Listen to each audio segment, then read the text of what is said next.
Kumusta mga ka-YouTube? Ngayon po ay pag-usapan natin itong record ni Casimero at ni Oguni na maaaring maglaban ngayong October. Ngunit bago ang lahat ay muna ay mag-intro. Welcome to Romis Update Channel! Unahin po natin mga ka-YouTube si Janriel Reponte Casimero.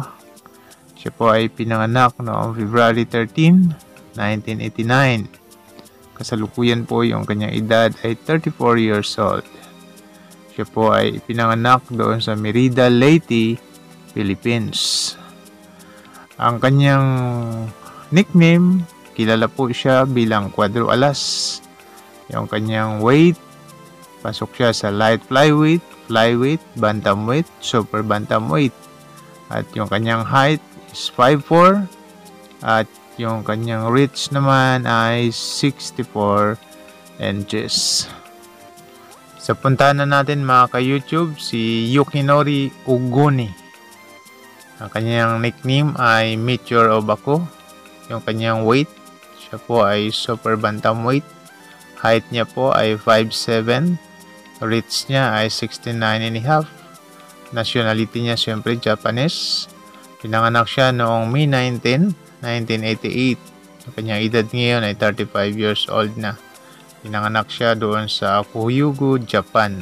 Sa 15 years and 11 months ng professional boxing career ni Janriel Casimero mga ka-YouTube, siya po ay nakapagtala na ng 37 fight at 33 wins po doon at 4 na talo. As of August 2023, Casimero boxing record stands ay 33 wins, 4 losses. Sa 33 wins, 22 knockout po doon. At siya rin po ay nakaranas ng 1 knockout sa kanyang pagkatalo. At sa 14 years naman ng professional boxing career nitong si Yukinori Oguni mga ka-YouTube, siya po ay nakapagtala na ng 25 na laban. At sa kanyang 25 na laban, 21 wins po doon. At mayroon siyang 2 talo at mayroong 2 draws. At sa kanyang pagkatalo, siya po ay nakatikim din ng 2 knockout. So kung matutuloy po yung kanilang magiging laban ngayong October 2023 mga ka-YouTube, sa tingin nyo po sino yung magiging liamado sa 2 ito at sino naman din po yung magiging dihado. So abangan po natin ang labang ito ng ating pambato Janriel Cuadro Alas Casimero.